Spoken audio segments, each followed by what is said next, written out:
Welcome back to the Damage Report. I am your temporary host, FRANCESCA FIORENTINI. What's going on? Hope everyone is good. John Iadarola will be back. Don't get upset. But for now, we got a big job to do. It is a big news. It's not a big news Wednesday. It's a large news Thursday. That's what it is. We got a lot to get to. Super glad you guys are here. And with me, longtime journalist, but now full-time TYT newest host, Mr. David Shuster. Welcome. FRANCESCA, it is an honor to be with you, and with all the dragons that are out there on this day, we're gonna have some fun. Absolutely. Have you been assigned a dragon name? Well, I came up with one the last time that didn't seem to work, I think, but the viewers are now saying Rebel Dragon because some of the videos that I do on Rebel HQ, so that sort of seems to fit. I think my friends and family would laugh at anybody calling me a rebel, but whatever, we'll go with it. The world has changed a lot since you got into the game of journalism, and suddenly just telling the truth makes you a rebel. So yeah. I feel like it checks out. Okay, I'm with you, but it's an honor to be on with you today. It's really good to have you. We got a lot to get to, so make sure y'all, are you liking the like button? Yeah. Are you sharing the stream? Are you staying tuned for Dr. Rashad Ritchie, who's coming up after this show with his own show, Indisputable, which is no longer streaming right after this show. You gotta go over to youtube.com/Indisputable TYT to watch it there, 2:30 Eastern, 11:30 AM Pacific. Make sure to watch it there.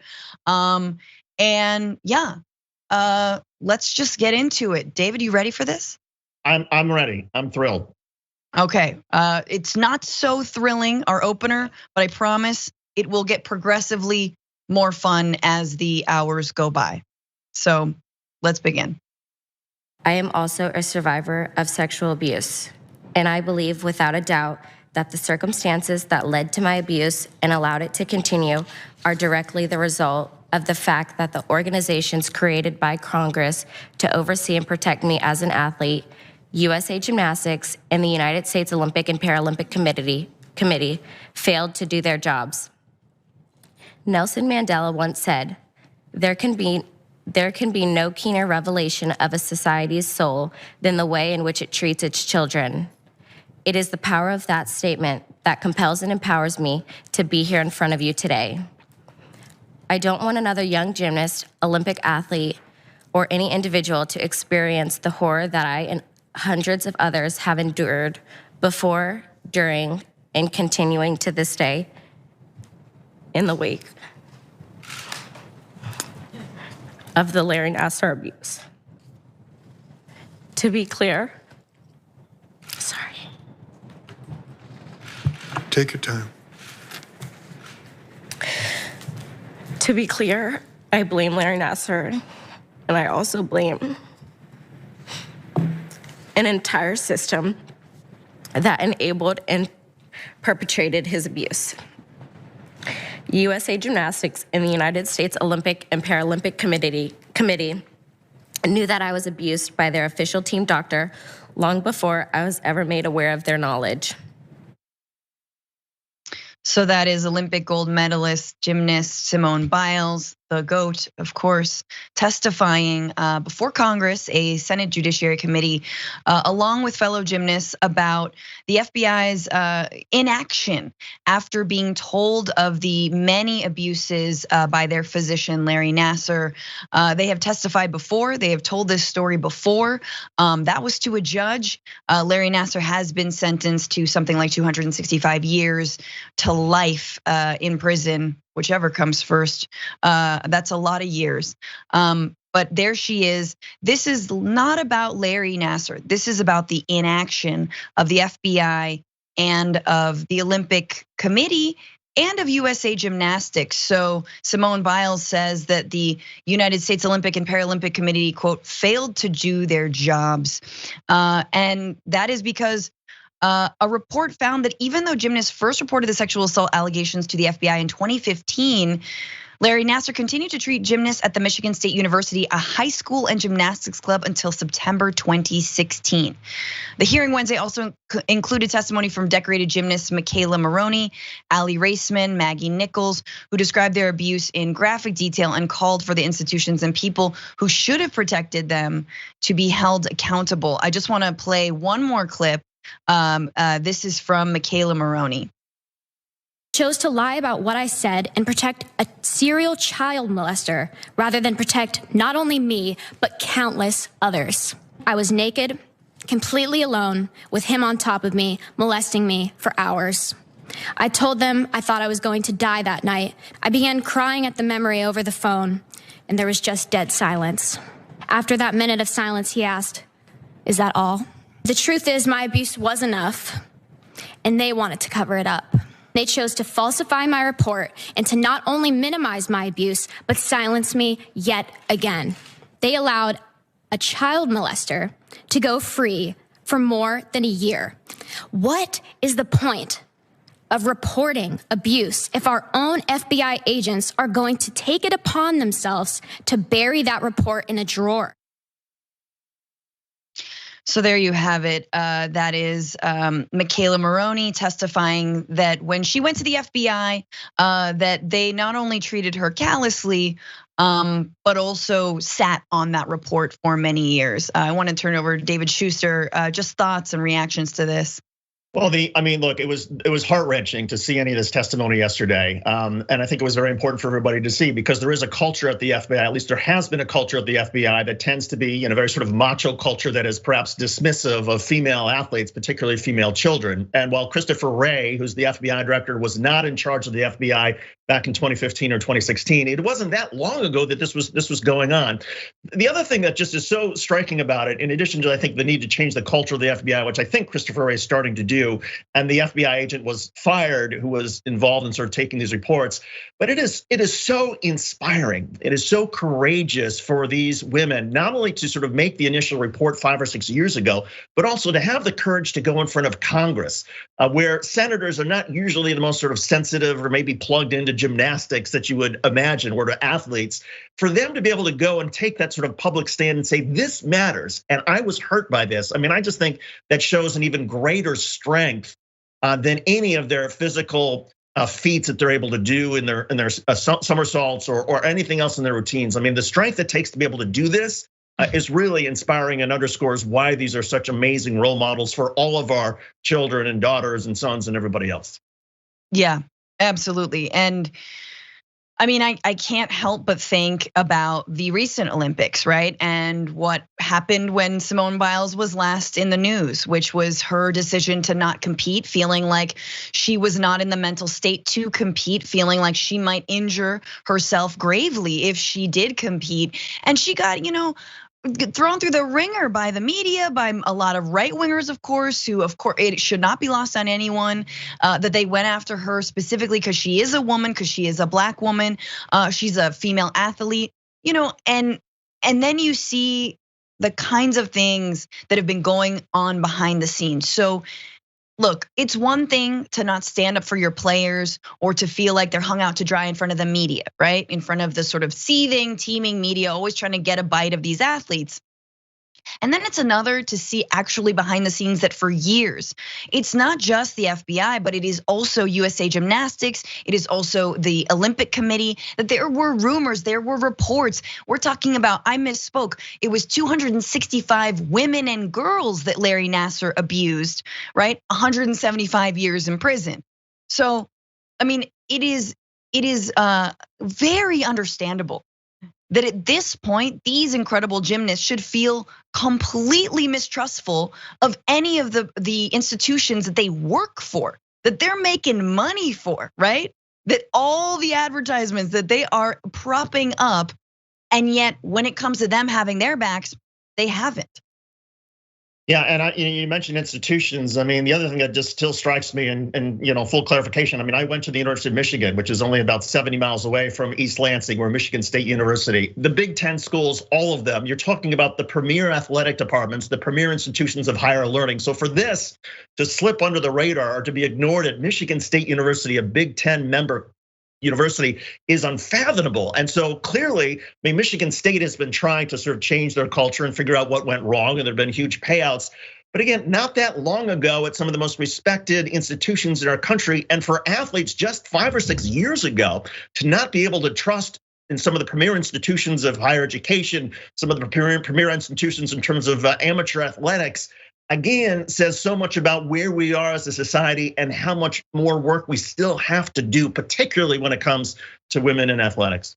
Yes. Oh yeah, and also not to mention the bad faith discussions around preventing trans people from, playing on the teams that they want to, oh, we gotta protect women and girls sports. We gotta protect, excuse me.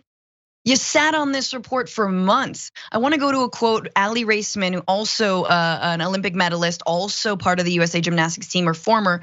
Aly Raisman, who is a retired from gymnastics and competed with Maroney at the 2012 Olympics in London, said it took the FBI 14 months to interview her about the allegations against Nassar. Raisman said that the FBI, USAG, and USOPC quietly allowed Nassar to slip out the side door and continue his work, finding more than 100 new victims to molest. I mean, that's chilling, right? To know that as a survivor, as someone who's been victimized, that you could have, these women wanted to prevent there to be future victims, right? And that is, that's the other thing that happens when women speak out, right?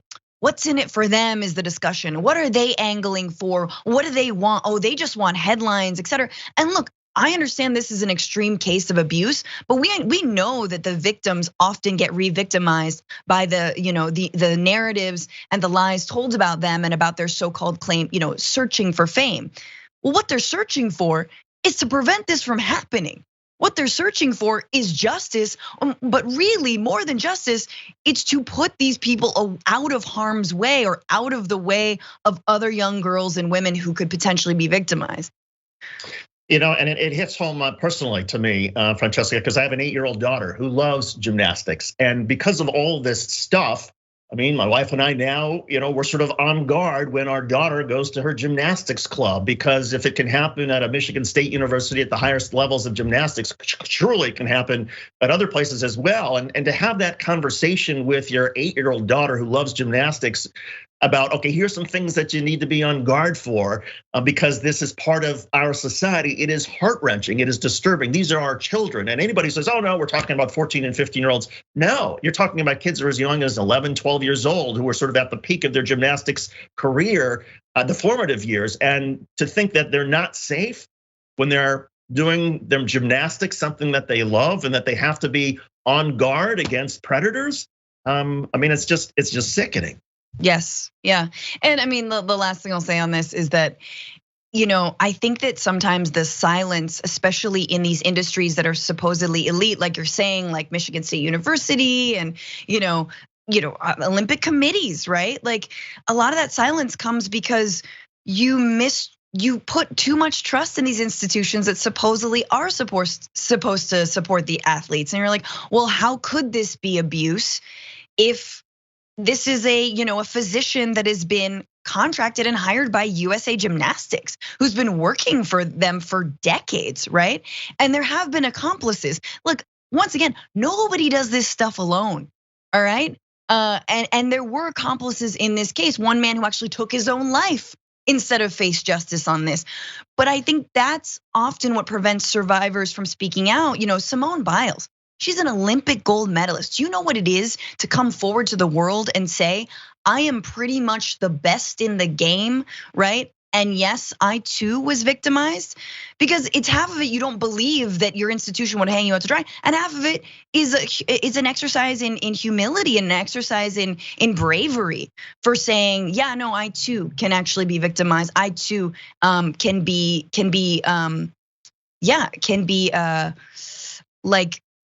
I don't know. I would say like duped in this case, right? And told and fed lies about this person. And it's almost, Francesca, it's almost like duped because there's an incentive that still exists to produce wins, to produce gold medals. And one of the best coaches that I've ever known said, look, I say, what kind of team are we gonna have? And he says, you ask me in 20 years from now, when your teammates in terms of what kind of husbands and fathers and human beings they are, and then I'll be able to tell you what kind of team you had. That's how it should be throughout amateur athletics. It's not about churning out gold medals and churning out wins. It's about developing everybody's character. That has to matter.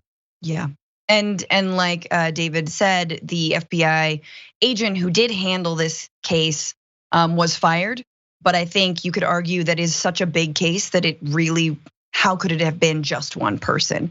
So it's that culture of the FBI that I think a lot of us fundamentally disagree with. But there can be reforms even within such a apparently broken institution. We got to take our first break, but stay right there. We're coming back.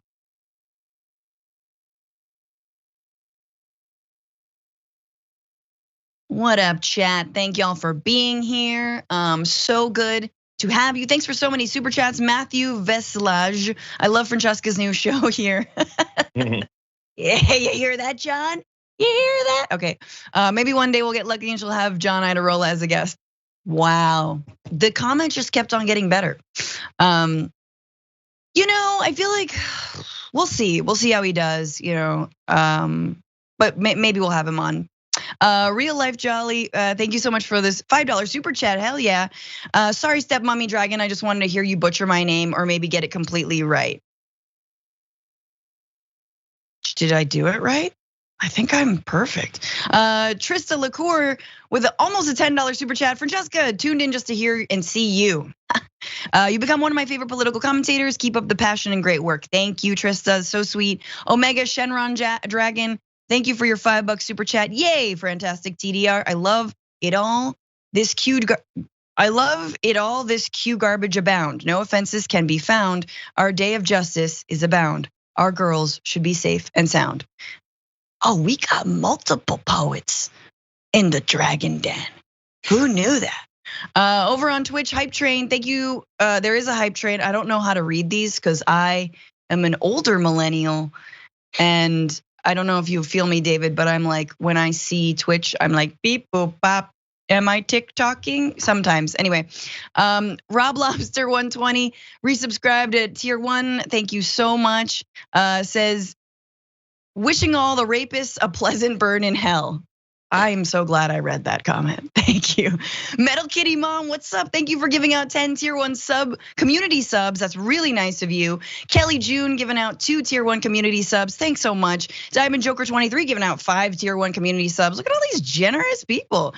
Dragon Penny resubscribed for 1 month. Thank you so much. And Fasix Killa at TYT noticed they were talking to the Senate, not the House of Representatives, where Jim Jordan and Matt Gaetz will be asking these ladies questions. That's a emoji from John. Yeah, can you imagine Simone Biles being subject to Jim Jordan? Like, no, in no world. Like, this is so much, talk about being re-traumatized. Thank y'all. I think how much time do we have? We still reading? We just chilling? Moon Dragon, thank you for the super chat, says, congrats to David Shuster. Fantastic Dragon, on spot as always. Yeah, David Shuster, this is perma. This is your life now. I'm just like so flattered that people who actually have dragon nicknames are sort of like welcoming. I feel like I'm hip again, and all my friends and family are like, you? What? You?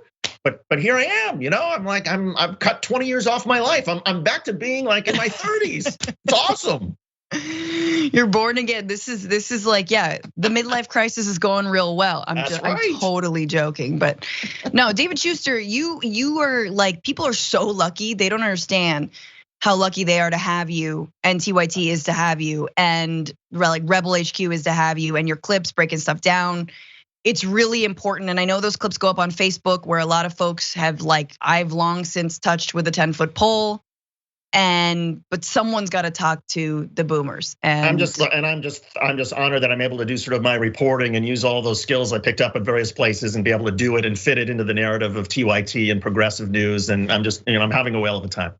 Well, you're crushing it. Thank you so much. All right, we're back to the news in a sec.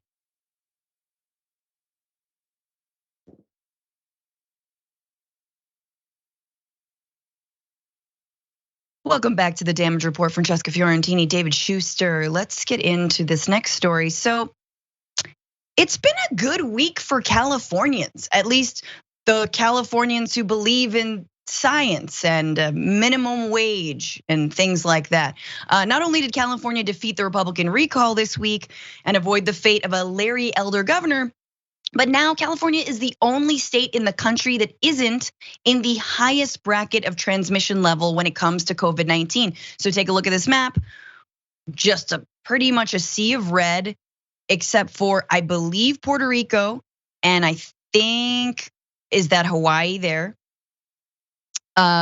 Who are not in the highest level of transmission. So the state's transmission level has fallen from high to substantial, the second highest tier as defined by the CDC. I had no idea about these tiers because I need things in like the war on terror color codes, and we haven't had those. So I didn't even know these tiers existed, but California has gotten into the lower tier. We've achieved it.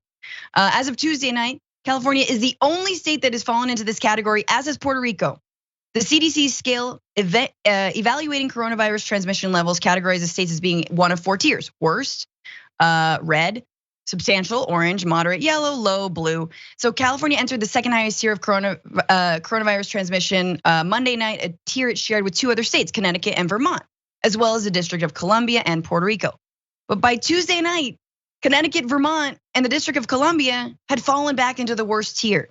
So, okay, what does this mean numbers wise? Let's talk about it. Nationwide, the US is seeing an average of 295 cases per 100,000 people and a positivity rate of 9.5%.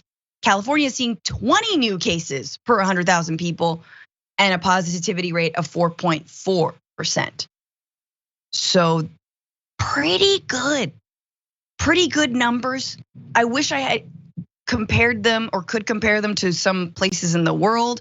But honestly, it feels good because I feel like you look at the global hotspots and then you look at where the concentration of vaccines are, and it's the same place, and that is the United States of a exceptional America. And so it feels good that at least one state is taking the responsibility of having all the vaccines correctly and actually getting these numbers down. Yeah, totally with you. I mean, I'm sort of curious to hear a little bit more about what is it that California is doing that's different from where I am here in Connecticut. And I think I know, just in terms of, it feels like there's it just feels like the percentage of people who are getting vaccinated is a little bit higher in California. But the other thing that strikes me with all this, I mean, the big news, of course, in California was the recall, as you mentioned right off the top. Gavin Newsom holding on. It is such great responsibility, in my view, to hold off on this news. Whoever had the news and the data, to wait until the recall election is over. And then you put it out there. And even though this is news that clearly would have favored Gavin Newsom, and in my view, it was great that Gavin Newsom was not recalled. It shows that there is a certain level of responsibility that still exists in politics when people are able to say, okay, let's just let the voters focus on the recall, and then after the election's over, then we can give them, here's the update in terms of all this news, in terms of how California is doing. So I thought that was an incredibly responsible and great, and adds credibility to the system. But again, congratulations to California. It has been a great week, and I just hope, usually what starts in California ends up across the United States anyway. Hopefully this is the beginning of a wave, a good wave in terms of the numbers coming down, that as the trend goes down in California, hopefully other states, at least those that take vaccination seriously, will also follow suit. I mean, 100%. As much as I want to gloat being in California, I care about the rest of the nation. I truly do. And I agree with that. I mean, Connecticut, you got there for a little bit and then now you're back to higher transmissibility. But as David said, there's reasons for California doing better. One is they're more cautious than the CDC. So in July, the CDC said the vaccinated teachers and students don't need to wear masks inside school buildings. But California said its mask guidance for schools would remain in place. California residents are also more likely to be vaccinated than residents in other states. Honestly, as someone who's the sister of a Oakland public school teacher, I am very happy that the regulations are in place and students and their teachers, no matter their vaccination status, are masked. But you mentioned, David, the recall, and there is a map, and I'm gonna put up the map. There are obviously hotspots in California, 20 people per 100,000 is not great, but here is a map that shows the California recall results and the COVID heat map, or sort of where COVID is the worst. And I think we can all see the correlation. So in blue is where people voted to, yes, recall Gavin Newsom, maybe have Larry Elder, who doesn't believe in a minimum wage, as new governor, who doesn't believe in any kind of lockdown. And then you have the COVID heat map over here, and it's the same regions. And so you gotta wonder, like, what do the folks who voted for this recall want? Do they want the entire state to be, to have more transmissibility, do they want more COVID? Like, I'm seriously, honestly, politically unclear, David. I don't know if you've figured this out yet. What is the Republican strategy here? I think the Republican strategy is anti-science, anti-facts, and there's a selfishness that runs through it. I mean, if you look at these people who refuse to get vaccinated, they say, well, they're really not that concerned about infecting other members of the community. In other words, they are the consummate selfish people in your neighborhood, in your community. And so, but I thought that, kudos to whoever pulled up that map and made that comparison, because that is visually so gripping and so compelling, and it couldn't be more clear. And I think if you looked at the United States, and there it is, the California heat map on the left, of course, is where Gavin Newsom did well in I guess it's, let's see, the blue are the counties where the recall was strong, and then the red and the orange are where the vaccination rates are low and it's hot. I mean, I think if Francesca, if we had a map of the United States, it would show the same thing. And that is, there is a direct correlation now between being a conservative and being at greater danger of dying from COVID-19. There's cause and there's effect. It couldn't be clearer. And yet there are people who still will see these maps and they'll say, oh, that's the media, you can't trust the media, or you can't trust the CDC, or you can't trust the National Institutes of Health or the FDA. At a certain point, our society has to figure out, well, what are we gonna do about these people who are the flat earthers in our society, who are endangering the rest of us? If they wanna go and stay at home all day long, never mix with the rest of the population, fine, don't be vaccinated, but don't send your kids to our schools, don't go to our grocery stores, don't mix with the rest of us. And they still do that. It is the height of irresponsibility, and they are causing all of us to be in danger because of this, and they're keeping the pandemic going. And if you don't like masks and you don't like vaccinations, the best thing you can do is try to end the damn pandemic. That's what you should be doing. Yeah, stopping the spread is what you need to be doing. And actually, you're 100% right that national maps do mirror what happens in California, that the places that are being hardest hit are redder states, are counties that did vote for Trump disproportionately, right? And it's very difficult because shoe on the other foot, if somehow Democrats sort of went down a bizarre rabbit hole and stopped believing in science and then started dying en masse, Republicans would be rubbing our faces in it. They would relish it and love it. And look, we're not. We're like, no, we want to get back to living our lives. We want actual freedom. We actually want to save the children by preventing them from dying, as we've seen, COVID in children actually claiming more and more of their lives, which is terrifying. That map was put together by the Lincoln Project, who I have a lot of problems with. I think they have problems with themselves, but their social media game stays crushing it.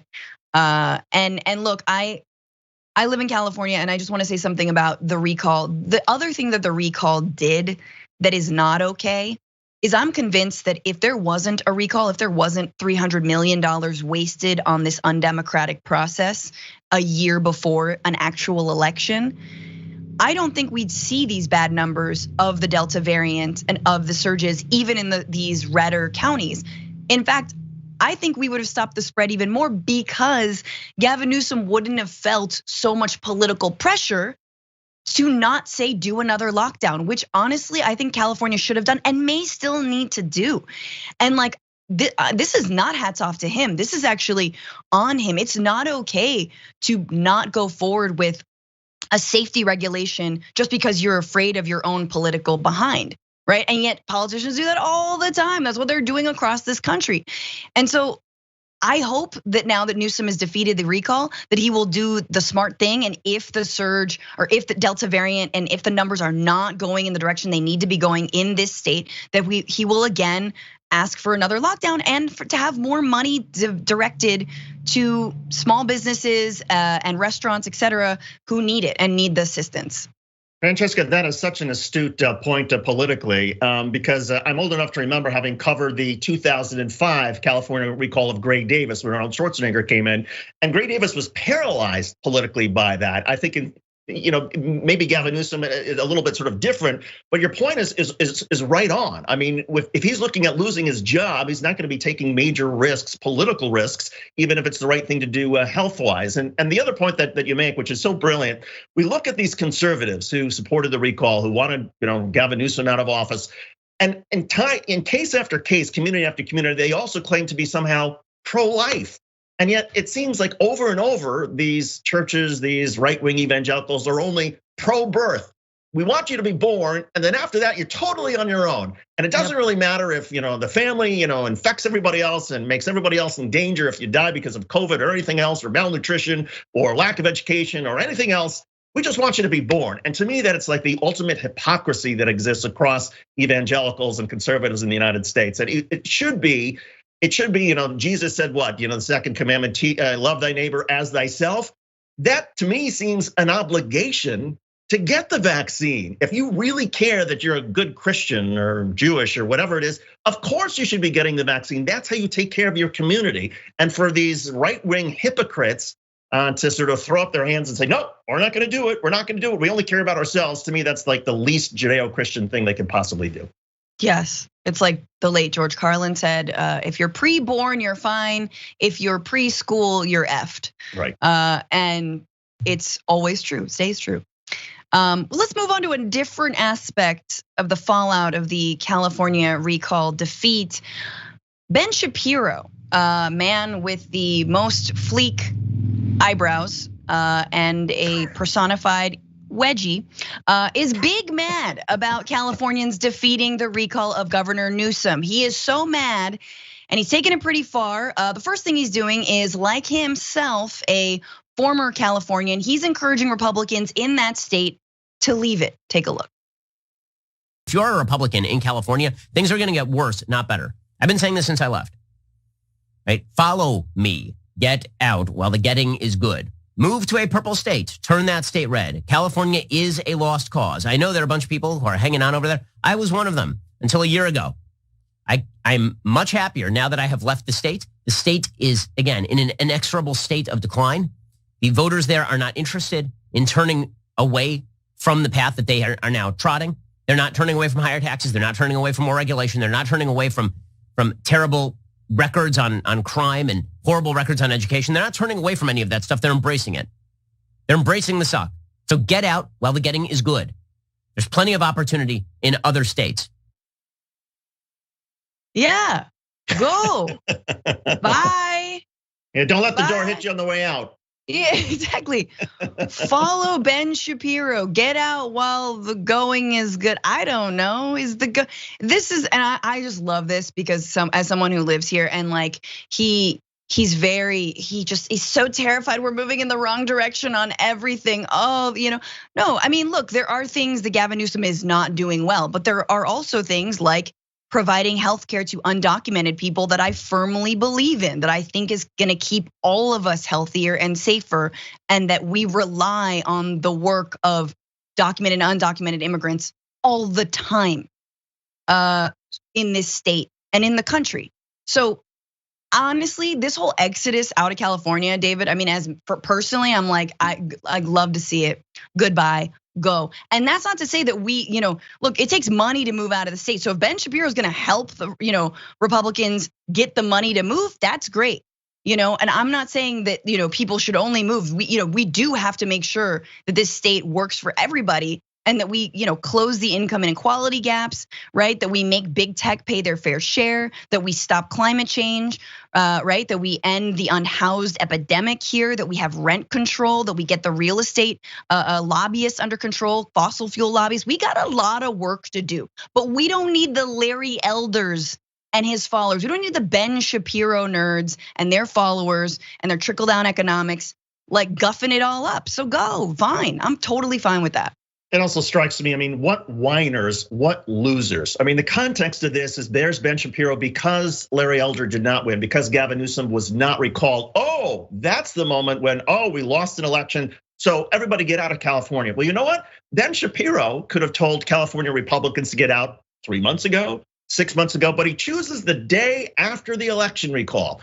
And oh, by the way, an election recall where the leading Republican was suggesting even before the votes were tabulated that there was fraud. So they claim fraud on the front end when it looks like they're gonna lose. Then they lose, and instead of being a gracious loser and shaking the hand and saying, okay, you won, we'll see you in the next round, it's, well, I'm gonna take my ball and I'm gonna go home, or I'm gonna take it to Arizona or Texas. I mean, that is the consummate whiner. That's, you teach your children to be gracious losers. And these are not gracious losers, they are whiners. And I'm just gonna say, look, love it or leave it, buddy. Just love it or leave it. But which is a little bit what Ben Shapiro continues to say, because that is not, this is not what the headline of his little rant over there. He continued and has an even more extreme suggestion for this country based on this failed recall that clearly was going to fail in this blue state. Take a look. So on a national level, why should we care about California? Because what it actually presages is not just politics in California. What it presages is a question: whether we actually do want to remain part of the same body politic. If we do want to remain part of the same body politic, we're going to have to construct a system of a federal governance in which Texas can be Texas and California can be California. However, California has to let Texas be Texas. I think this is why you're hearing so much talk these days about a quote unquote civil war, or talk about secession, or talk about the country breaking apart. It's a serious question. Whenever you form a body politic, which is what happened at the founding and what happened again in the aftermath of the Civil War, if you form a body politic, you have to decide whether you wish to remain part of the same country. And if so, what common rules can you hold at the top level that everybody can agree to? Well, if the basic notion of American government is that the federal government's gonna make all the rules and it's just going to be a struggle for the power of the one ring, then this country is not going to last this way. It is just not. And maybe then the best hope for a lot of conservatives and maybe for a lot of liberals, depending on who's in control of that federal government, is a friendly separation. A conscious uncoupling of the United States of America. There's Ben Shapiro essentially arguing for secession because the California recall did not go his way and the Republicans' way. David, thoughts on that? I mean, Ben Shapiro ought to be careful what he wishes for, because the last time I checked, if you look at Republican states versus Democratic states, Republican states get a lot more money back from the federal government than they send in terms of tax revenue. Democratic states, state after state, contributes far more money to the federal government than they get back in return. So fine, you want to separate out these Republican states, these southern states, have at it and look at your economy and try to deal with your economy without the help of taxpayers in all of these blue states. So fine, you want to separate? I mean, never mind that it's against the law, that we fought a civil war, that it's considered treason. But don't put it past the Ben Shapiros, who, by the way, I mean, it's so interesting. Some Republicans say, oh yeah, he's an intellectual. He's not an intellectual. You ask any academics, an intellectual, and they will tell you Ben Shapiro is a fraud. He does not know anything of what he's talking about, but because he talks fast, some conservatives apparently can't follow him and they think, oh, he must be really smart, when he's really not. That's very funny. It is amazing. There's like, yeah, well, it's moving real quick at me, therefore it must be smart. It's like how people think that like British, people in the UK and in the English, the whole thing, that they sound smart because their accents. I actually think that clearly. But I just love the idea that he's like peaceful. Oh, it can be peaceful. We'll just have a peaceful little separation. We'll have all the crazy gun nuts over here, armed to the teeth, and then all of the the immigrants, the people of color, the people who the LGBTQ community over here. All the weed, obviously. I mean, it sounds like, I don't know if we're ever gonna actually, that feels like a worse neighbor to have. Do you know what I'm saying? Like, it's better that we have to work together than being than having just an incredibly armed, psychotic, jingoistic neighbor to the next to you. That's me.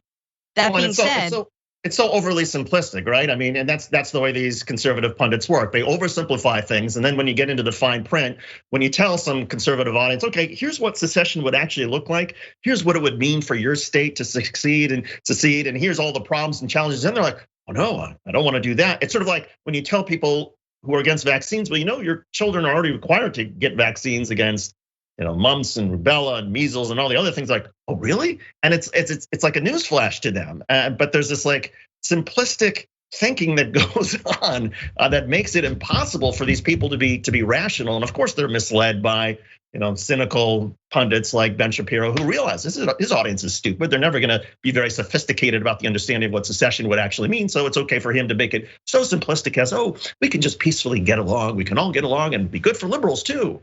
Well, that's not how things work.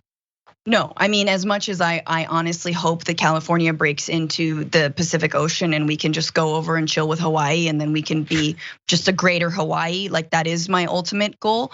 I do know that it is unconstitutional. It's not allowed. Obviously, we fought a damn civil war over it, and we might, it seems like the issues that are coming to a head still have to do with the legacies of slavery and Jim Crow and an unfinished reconstruction in this country, and we got to work that out together, y'all. Sorry, I wish we could take the easy way out, but we can't, right? There is a part of me, if this were a relationship, I'd be like, you go your own way, bro. You got your own problems, and you need to just like not blame anyone except yourself. I'd like to see you try, but then the reality is, no, we're in this together, and we have to be.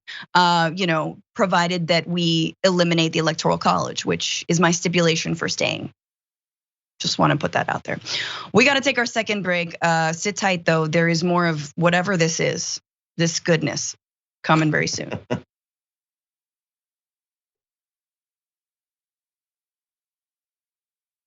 Alrighty, let's see what's happening in the chat. Arthur Ashbrook, thank you for the super chat. TYT should hire you full time, Francesca. They should probably. Yeah, we're working it out. I like this though. I like this. I like being a stepmom. I do, because you don't have to be a full-time mom. You're just kind of here to babysit the kids, but then you get to go home and like stay up late and like watch bad TV. It's like being a cool aunt for the show. Okay. Stephanie Rampley, 100% agree. Thank you for the super chat. David is awesome. We're very lucky. David, you've been killing it over at Rebel HQ. So happy to have you officially part of the TYT fam. Yay. Oh, that's very nice. Thank you. Real life, Holly. Wait, where did this comment go? Real life Holly, almost stepmommy. I mean, it should have had an actual soft J on the sound of Holly since it is French. But yes, rapists burn in hell, including Jim J. Yeah, that's right. That's right, of course, Jim J, who covered for the sexual assault in the university that he was at, right? Was that the story? Oh yeah, Ohio State University, Ohio State University. Yeah. Forbezilla, thank you for the super chat. This story put me into physical pain. I can feel those girls' pain. My heart is hurting. Yes, and imagining telling one person, and then imagine telling a Senate Judiciary Committee. That is true bravery. Phantoms forever. Please don't come to Arizona. I can't tell if that is because you don't like us or you like us, but either way, I won't. So. You're in luck. Tanya Kramer, thank you for the super chat. I live in South Dakota. We kept getting more ugh. I feel like you mean more Republicans. No, look, the real smart thing to do with the Electoral College is for liberals to move back into South Dakota, or for people who move to the coast to live, to go back home. Go back to where you're from. Go to the Midwest. We got these battleground states, dude. Move to Arizona. You know who you are. If mom's there, she's calling you. Moms, she could make you food. Okay, I'm gonna stop. Dataless, thank you for the super chat. Shapiro is part of the participation trophy generation who rails against them, but let all those awards go way too much to his head. I think Shapiro is also just like in the desperate need for some sort of balanced media, like imaginary balanced media. A lot of people just lift his name up as like, oh, look, what does the other side think? And the other side is making no sense. And by the way, I know I said on fleek, and I know that's such an old old reference. Just slipped. I mean, that's like a Snapchat. That's like a Vine reference. Oh, I'm supposed to be deleting these so I don't re-say them, but I am a fill-in host, so I don't get that. The guy called Keith on Twitch. I need to hear from Dr. Johnny Bananas.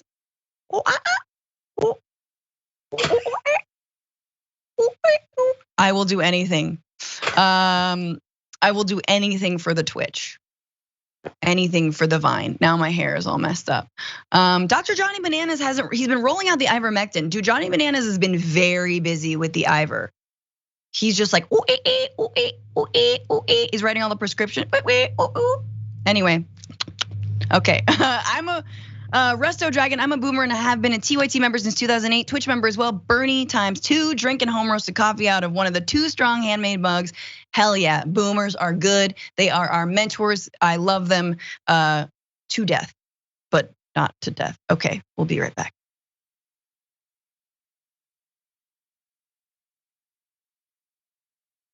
Hey, I'm still here. David's still here. We're still doing news. Hope everyone is just chilling, just enjoying life. By the way, I host a different show. I have my own podcast. It's called The Bituation Room. You guys should check it out. It's really fun. I got comics on, I got experts on. So if you like me, listen to The Bituation Room. Follow me at Franny Fio on all the things. It streams 5/8 Eastern on Sunday. If you don't like me, forget everything I just said. But we got to get into some more stories. So House committees are currently wheeling and dealing behind the scenes to try and tinker with the Build Back Better Act, also known as the Reconciliation Bill, also known as the filibuster workaround for the stuff that wasn't included in that initial infrastructure bill, which was bipartisan. This is all essentially to avoid Republicans striking down a $3.5 trillion attempt at actually helping Americans. Everything from climate resilience to helping home care workers to healthcare reform, like we're going to be talking about right now. Except the key to this is getting Democrats on board.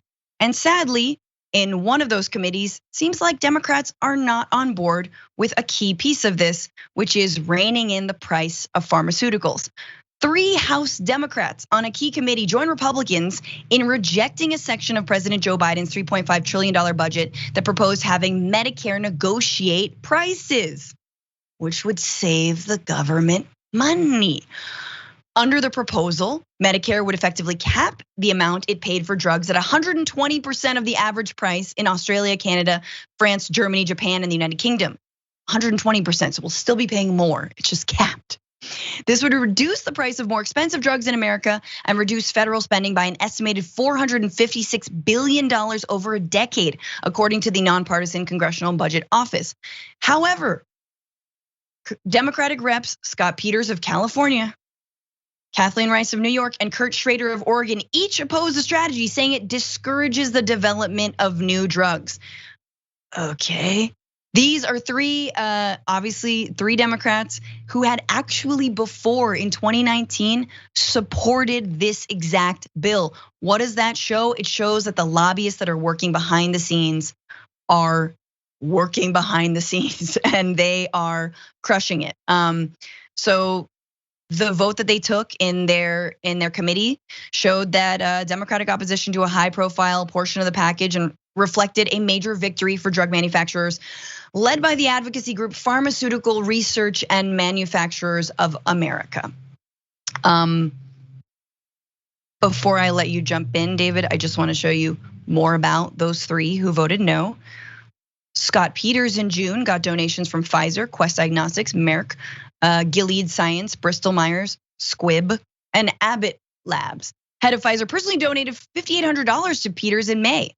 Then Kathleen Rice in June got donations from Teva Pharma, CVS Health, AHA, PCMAs, PAC, and Molina Health. She appears to have gotten more money from insurers and hospitals who generally support drug pricing bills than pharma companies. And then Kurt Schrader got donations from Sanofi, Vertex, Merck, and Prime and Koch, all reported in June last quarter.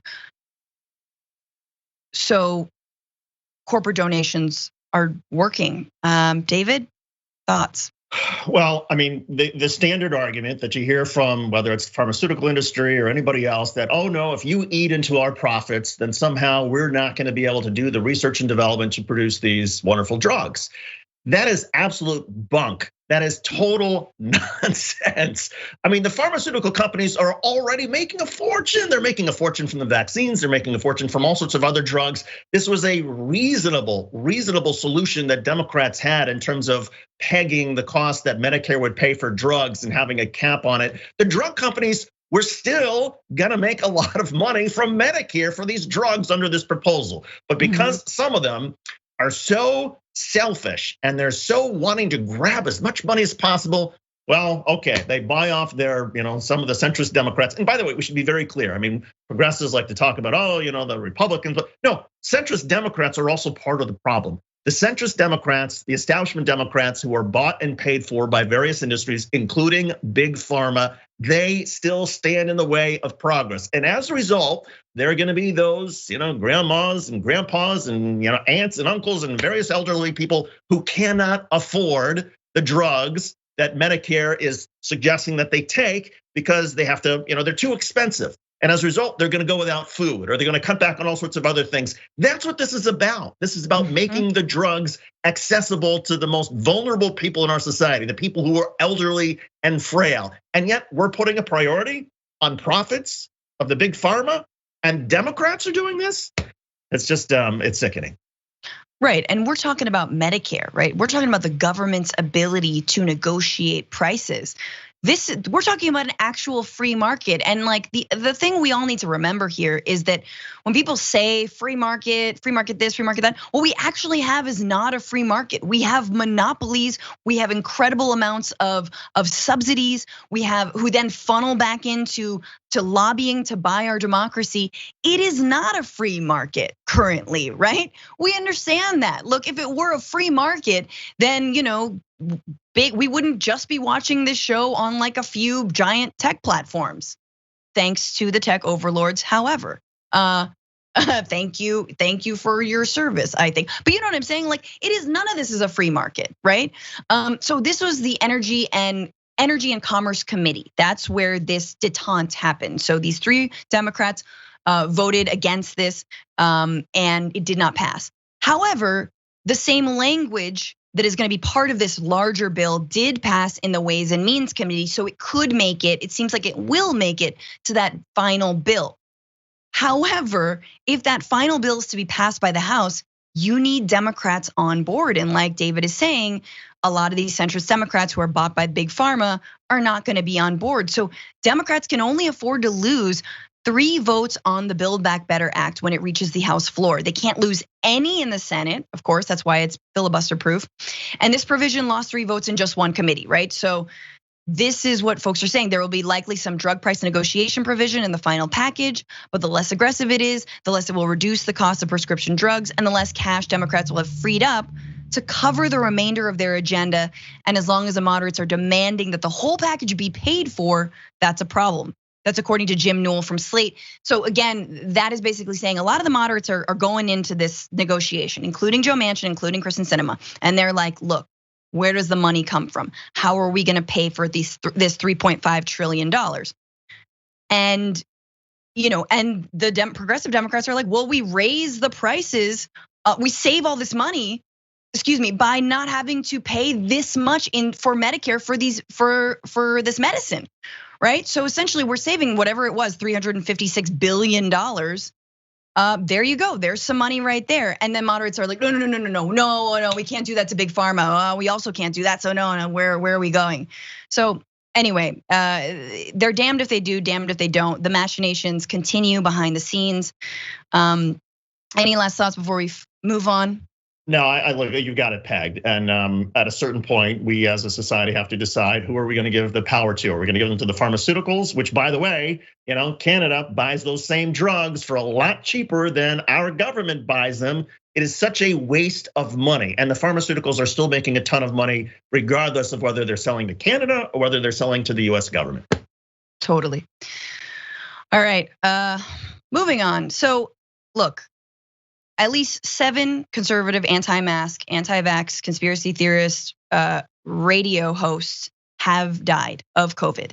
And while we don't believe in relishing in those deaths, one of those hosts who recently died is really testing that commitment. Please meet Bob Enyart. He is a Christian radio and TV host who was known for mocking people who died of AIDS and has died of COVID-19 at the age of 62. Denver Bible Church pastor Bob Enyart made local headlines last year when he sued his state over its mask mandate, and then this year when he called for a boycott of the COVID-19 vaccines. A pastor at the Denver Bible Church, and Enyart made the families of people who died of AIDS angry in the 1990s when he would gleefully read their obituaries on his show, Bob Enyart Live, call them sodomites, and then play Another One Bites the Dust by Queen. There are photos of him reading these obits, just happy. And now he's dead.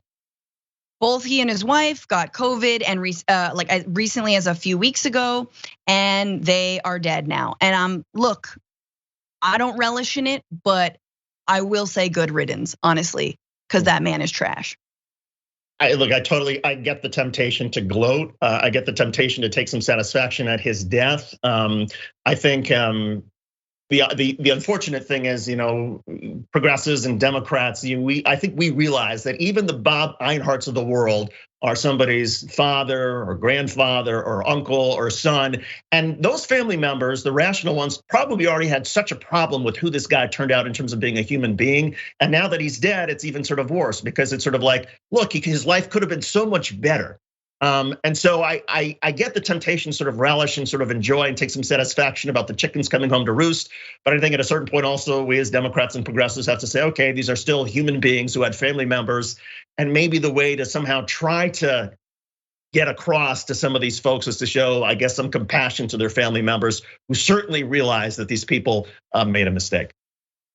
Sure, but just for some context about those family members and a little bit of pushback, Enyart was convicted of beating his wife's 7-year-old son in 1994 so hard with a belt that he broke the child's skin. He remained a strong proponent of spanking children, saying that, quote, kids' hearts are lifted when they're hit. Obviously, he also protested massively against reproductive rights. He thought that Planned Parenthood was doing child killing. He wants babies, I guess, to be born so he can then hit them and lift their hearts. David, I totally disagree. This guy is better not spreading this much hate. You convinced me. He was pure evil. I'm not going to say I'm glad he's dead. But I do think society is better with him no longer part of it. And certainly his family is better with him no longer around. I mean, yeah. And look, yes, obviously he was loved by somebody, but let's be real. Like Republicans talk about and conservatives talk about natural selection all the time, survival of the fittest, et cetera, et cetera, et cetera. And I think we should be able to say that once in a while. Look at COVID and look at the people that it's taking. Look, especially, and again, when it comes to individuals, I like who are not, forward-facing, radio hosts. I do not relish in those folks and their death at all. I think they are a product of a lot of misinformation, but they're the product of the misinformation being spread and the hatred being spread by people like this guy, by Bob Enyart, right? Who spread all these lies, was a crazy raging homophobe. And I say, goodbye, good night and good luck. And good night and good luck to all you. We gotta go. We got more on the YouTubes. So see us there later.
welcome back to the Damage Report with Francesca Fiorentini and David Shuster. Reading some comments from the community, shall we? On Twitch, Shadow Wolf 1973 resubscribed with Prime. Thank you, 10 months Prime with Bezos money and got my purple dragon hoodie. Love to watch Franny doing a great job running the show. Except I just said drop. Thank you so much, Shadow Wolf. Appreciate it. Franny, Little Mac doing a great job. I'm a yeah. I'm a However great. You want to call it? You're doing great. I'm a great squirker. Little Mac McG or Lieutenant Mac McG, I never know. So please clarify. Also part of the Frantifa gave out 10 tier 1 community sub gifts. Thank you so much. Dragon Penny, did I already read this? Wizard 1952 resubscribe with Prime. 9 months and Franny 2. Thank you. Fat guy named Tiny, David was the reason I loved RHQ, and now I get to see him on TYT. And Ravana can be my reason to love RHQ. Love it. I love that we have reasons to love. RTGIR says, Simone would tear Jordan apart if he was on the panel. He and Gates should have been banned from public service for life, honestly. Now, Gates, unsafe, literally unsafe. I mean, anyway. Very excited for how the Gates story is going to unfold. And thank you, Panhandle is Messiah, resubscribe for 1 month at tier 1. Total of 14 months, hell yeah. Thanks so much, y'all, for being here. Keep them coming. Keep the comments rolling in. Only positive ones, though. Only nice things. We will only say nice things. All right, we got more stories. This is fun. This one is fun and scary. Thousands of MAGA-loving young Republicans descended on Houston for a youth summit put on by Congressman Dan Crenshaw, who many see as a possible next top MAGA to replace Donald Trump, but don't tell him about that. Trump, I mean. So this is the graphic for the Crenshaw Youth Summit, featuring people I've never heard of and probably people who did not show up. Was Megyn Kelly actually there? No, I recognize some of those faces. Apparently Megyn Kelly was there. You got, there's Ben Shapiro, you got Dave Rubin in the mix. JP Sears, who is a, in heavy quotes, comedian. The hotel also was hosting, this is fun, dozens of traveling nurses from all over the country, apparently, who happen to be in the same place as these, as this like giant gathering of MAGA youth who were very much against wearing masks or doing anything of the sort. I want to skip down to some of their COVID protocols, which did not exist. Someone shouted, this is Benny Johnson shouted, "Who loves breathing sweet, delicious, free air maskless?" Shouted Benny Johnson, a Trump-loving meme maker for Turning Point USA. You realize that meme maker is an actual job at this point? Like, yeah, I am. He makes memes. He's gonna be president. Amazing. So Harris County, where Crenshaw and the company had convened the conspicuously maskless confab, had seen an average of more than 2,000 cases a day the previous week, prompting officials to urge unvaccinated people to stay home as much as possible. But that didn't stop Dave Rubin from shouting, "This room is absolutely jam-packed." He shouted over a Blink 182 cover band during the conference's opening night on September 11th. Why do we have to add insult to injury? And I'm fairly certain no one is going to die here. I love that he added fairly certain to his like screaming rallying cry. And I'm fairly, like, unless it was just laced with irony, and you know people were cheering. David, the responsibility, the lack thereof at convening a youth summit at this time, especially, and who knows, maybe there were children under 12 there, especially when those folks can't even get vaccinated. A lot of people are back in schools. Yeah, this is not our best and brightest. I mean, if people came from another planet and all they knew about, the children of the future was to see these folks, they'd be like, Earth is done. I mean, this society is toast. Thankfully, most younger people are not this taken in are not this stupid, and there actually are some intellectuals and people who believe in science and facts who are in elementary school and junior high school and college. And then there are the people who I guess, are sort of feel like they've been left out somehow, or maybe they have intellectual problems and somehow they get attracted to the Ben Shapiros and Megyn Kellys and the others who are still grasping for relevance. So I just feel sad. It just seems so pathetic. I mean, who would want to hang out with this crew? Certainly the nurses had better things to do. So. Yeah, the nurses stayed very far away from the conference hall. I do think it's important to talk about how Dan Crenshaw came into his own youth summit. So Crenshaw is a Navy SEAL who lost his right eye in Afghanistan. He entered by rappelling onto the stage at the summit wearing camo pants and a tight black shirt. Why do you have to say tight? Following a mini movie about him escaping from Antifa kidnappers and parachuting onto the roof of the hotel. There is such a thing called BDE, but there's also something called like SDE, and I feel very strong SDE coming from Dan Crenshaw. The kids know what I'm talking about.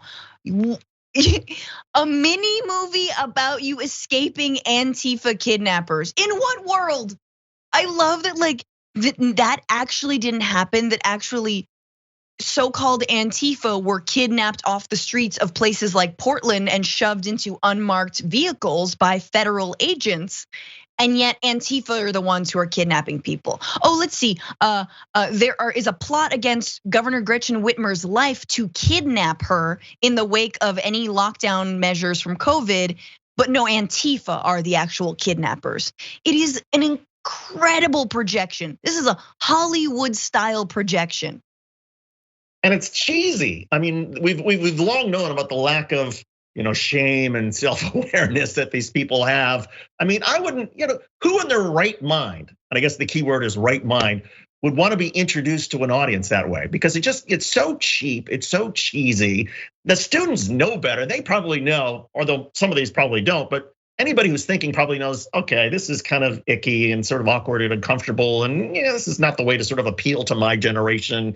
But that's what Dan Crenshaw thinks. He thinks he needs these sort of stupid stunts in order to somehow connect with younger people. And that's why I think Republicans and conservatives are doomed, and they know it, because they're down to resorting to cheap tricks and stupid stunts because their ideology is being consistently rejected now by anybody who's under 30. Yeah, I mean, honestly, like if this wasn't like a campaign to lower the voting age, I think these kids are gonna age out of those stunts real quick, But for now, the youth like this. I have to read a couple more. This is just a very fun story. And I realize that some people don't care, but it's so funny. And I feel like we can be a fly on the wall. So let's read a little bit more. So his campaign charged only $15 a ticket, not bad, but said the event wasn't about turning a profit. But young people were lining up to purchase Crenshaw merchandise with whatever money they had. T-shirts for $30, okay. Mugs for $25. I'm sorry, I hate mugs generally because they never keep anything warm. $25 for a mug, a Christmas sweatshirt for $50. A Christmas sweater for $50 and so on. I want to jump down. This is very funny. Per the urging signs of scattered across the conference, young attendees flooded social media with posts lionizing the congressman and the event. What a night to remember. Got to take pics with pretty much all my idols today, said one attendee in an Instagram post. Whoever said don't meet your heroes, said another who posted a post including a photo of a signed box for a collectible Dan Crenshaw action figure. Like, do they think he's like Sergeant Slaughter from G.I. Joe or whoever had like the eye patch? Like that's the level that we're on. And again, like I get it if you're talking to like 15-year-olds, but 15-year-olds can't vote. Like, adults vote. I mean, I think we should lower the voting age. But my God, I don't know. And you know what I keep on thinking about? And I don't know what you think about this, David. I think about Donald Trump and how mad he must be. That Dan Crenshaw with his one eye, oh, he thinks he's so great. I can repel, I choose not to, okay? no, it's not because of my weight, and that I would absolutely break that the hook and I can't remember the name, the carabiner. I believe in fat shaming Trump. Don't talk to me about fat shaming. We can fat shame Trump. No, but like Trump must be so mad that like there's already someone waiting in the wings being groomed, right? Because everyone should be beholden to him as they sort of wait to see whether he's gonna run again. And somebody who's grifting just as intensely as Donald Trump would. I mean, $25 for a mug and $90 for a Christmas sweatshirt. Well, I'm sure that's gonna be really popular around the Christmas table. One of the stories that I used to love to do back in the day is you go to these Republican events where they're all about America first, America. And you go to the merchandise and you figure out, okay, you open the tab and say, where was the merchandise made? And almost every time it is made in China. Why? Because it's so much cheaper and they can make more money off of their merchandise if it's made someplace cheap than if it's actually made in America by the Union of Needlepoint and Industrial Textile Employees, who are the Americans who make t-shirts and sweatshirts and what. But of course, they don't really care about America. They only really care about padding their own pockets and taking advantage of these poor kids. Oh, yes. What a mess. Oh yeah, I know the prices of some of those things wholesale, and especially if you're getting them like in bulk from China, $25 for a mug, you are making so much money on that. $30 for a shirt for something that you probably wholesale paid like $6 for. Yeah, no, it's ridiculous, and you're absolutely right. I mean, it reminds me of the initial days of the Trump administration.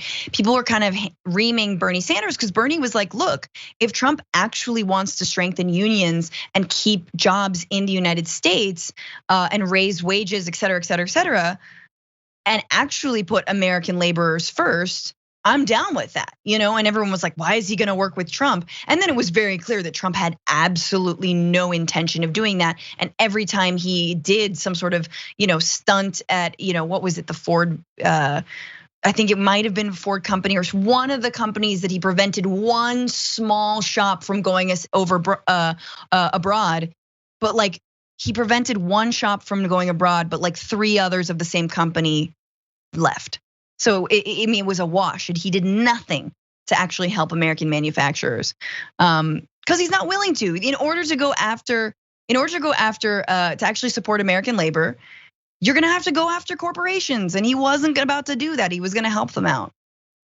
I got news for the youth of America, although it's not news for most youth. Being a Republican on a high school or college campus, you are not gonna be cool to begin with. So, fair or not, that is not cool. Now you add to that you're wearing the Dan Crenshaw sweatshirt or taking around the mug, and you're literally asking to get a swirly during recess in 12th grade or whatever it is that kids do to each other these days. So I don't know. I mean, and Dan Crenshaw ought to know better, and these conservatives should know better as well. You really want to help, and I'm not suggesting that we advise conservatives on how to help, them recruit conservative youth. But why not have intellectual discussions? Why not try to appeal to people based on ideology and the heft of your intellectual argument? I think that's where younger people are going. And I think that's why Democrats are making so much more inroads and progressives are making more inroads with younger people, because they get it, because the intellectual arguments make sense to them. But right. Anyway, that's just my 2 cents. Yeah, and I guess the last point, I do think that Democrats should also create a welcoming party, and not just Democrats, progressives, leftists, that we should not be obsessed with our own marginality. And hey, look, if you need to repel off of something, do it. Do a stunt. I don't care. Again, I'm of the mind that like it's okay to pull a stunt at the Met Gala wearing a dress, because it will bring more people into the fold. It is a mainstream thing to do. It's not necessarily a concrete action, but it brings people into the fold, right? And so we can't be above stunts also. I think there's a time and a place. But anyway, we gotta move on. This is a story we've been meaning to do for a couple days now, however long I've been hosting this show. But former Senator Al Franken confirms that he still has political ambitions. He has gone away for a while, but he's not out of it altogether. And so the question is, could he successfully run for office again? He was a senator of Minnesota, but he recently told an interviewer, quote, "I'm keeping my options open," when asked about the possibility for a run at political office.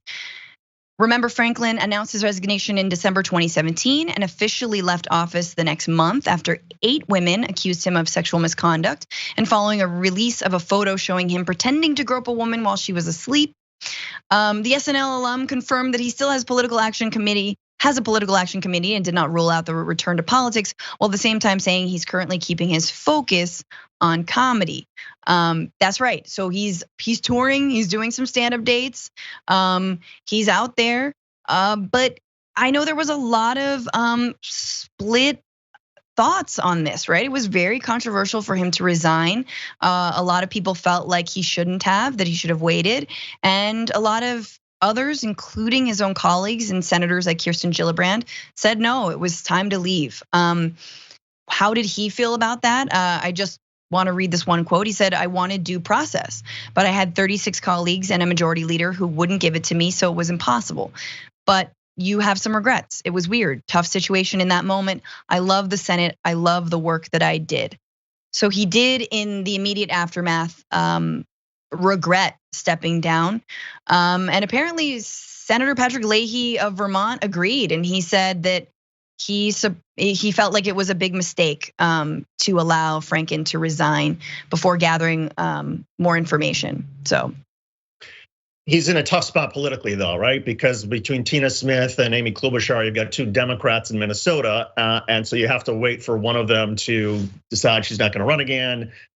Because there's no way he can launch a challenge in the primary and have any hope. So then the question is, well, if it's not going to be a Senate opening, what does he have in mind? Does he want to run for president? I wouldn't. Look, I think in this day and age, anybody can run for president and be successful, and certainly somebody with his talents and his speaking abilities and skills and charisma.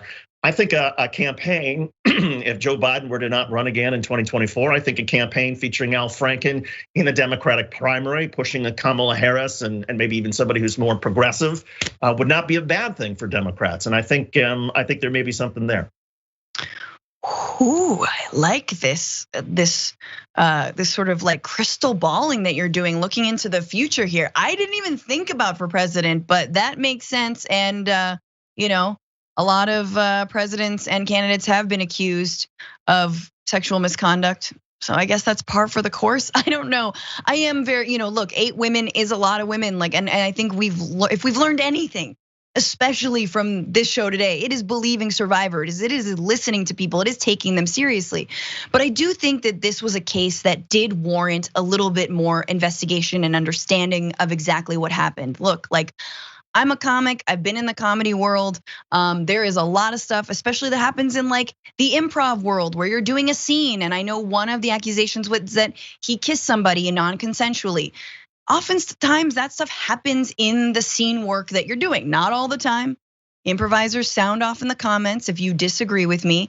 But there are jokes that are made. I do think that posing in front of a woman who's sleeping and like sort of doing like I'm grabbing her breast thing, I just think that's dumb. I don't think that warrants losing your job. I just think it's a stupid thing to do. You know what I mean? Like, I don't know if that means you would make that person your friend, but I'm not sure if that meant that he needed to resign. So again, I think that we needed more of an exploration on that. And it is a little salt in the wounds. It's very upsetting because, just a few years later, you had an accused rapist by multiple people, non-investigated in many of those cases, appointed to the Supreme Court, the highest office, honestly, lifelong office, the most important position, and Brett Kavanaugh is in there still with rape accusations hanging over him. So it's tough, but I agree with you that potentially, like from a progressive angle, that even just running in for president could be good to keep Kamala Harris on her toes and keep Democrats on their toes generally. Yeah, and look, I get all of the accusers of Al Franken, and again, I think they should be believed, and there will be a burden on Al Franken should he run for anything, to show what he has learned and to demonstrate that he has come a long way from those days when he was doing stupid things like mugging for the camera while somebody was sleeping. However, if you do support Al Franken, you're supporting somebody who is very smart, Harvard educated. He's got incredible charisma. As you know, he's fast, he's witty. He's got all the sort of the X factors to be a really, really successful presidential candidate. Now sometimes it's up to chance and who knows what can happen. But yeah, I think to the extent that Al Franken might be able to bring the Democratic Party farther to the left in 2024 would not be a bad thing. Yeah. I mean, I think that's great. I think that we should really. I didn't even think about this. I'm really appreciative that you're like bringing in a different perspective on this, David, because I don't think that it would have occurred to me. I'd be like, I run for Congress, run for governor. I mean, governor could be a thing. Who's the governor of Minnesota right now? Yeah, I mean that's the reasonable, practical, pragmatic political step for him. But I think all the old rules feel like they've been thrown out the window in the last 5 years. And so look, if he wants to be president, go for it, run. Yeah, I mean, look, I'd say do some tours first. Lord knows I prefer Al Franken touring, doing the comedy circuits than Louis C.K. I do think those are very different circumstances. But I like Al Franken generally, and honestly, losing a senator was tough. That being said, I think we should hold people accountable to their actions. The problem is that when you're dealing with the right wing, when you're dealing with Republicans who openly continue to embrace people like Jim Jordan, who covered up, sexual assault, or Matt Gaetz, who trafficked 17-year-olds over state lines and hired them for sex and paid them on Venmo for some reason. Like, it is apples and oranges. It's difficult to live in reality anymore, right? And then the right does this thing, which they always do, right? Which is holding Al Franken up to standards that they don't hold their own up to. So then we're really taking crazy pills here because we have no common agreements. We have no leg to stand on. The one thing I do support, however, is the things that Kirsten Gillibrand has moved in the Senate, right? Which is making sure that taxpayer money is not going to helping Congress people fight their own sexual assault claims, which was happening before. And I know that this sort of coalesced at that time that she was trying to push that legislation, that new rule forward. And so I think that, wires were crossed, etc. But again, going up against the likes of Donald Trump and how many sexual assaults, look, one is bad. I'm not saying that, but we live in that hellscape of comparing creeps. I'm like, we really do. And not all creeps are equal in a lot of cases. Anyway, David Shuster, such a pleasure. Francesca, it was an honor. This was great. First of all, you're terrific at this, so congratulations. And QIT is lucky to have you as often as you are available or whenever you want to come on. And it's an honor for me to be on with you. This was fun. Oh my God, likewise, David, and thank you so much. And I hope to everybody check out David's endless clips on Rebel HQ, all the content, then context that he's bringing, his years of knowledge. Like, again, y'all are lucky, I am lucky, and thank you so much, and for being here. Take good care. And thanks to Sophie and Skip and everybody up and down the line.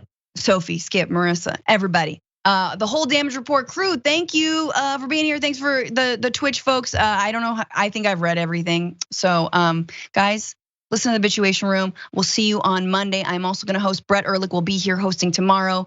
But until then, stay safe out there, stay sane out there, and slay out there. Bye.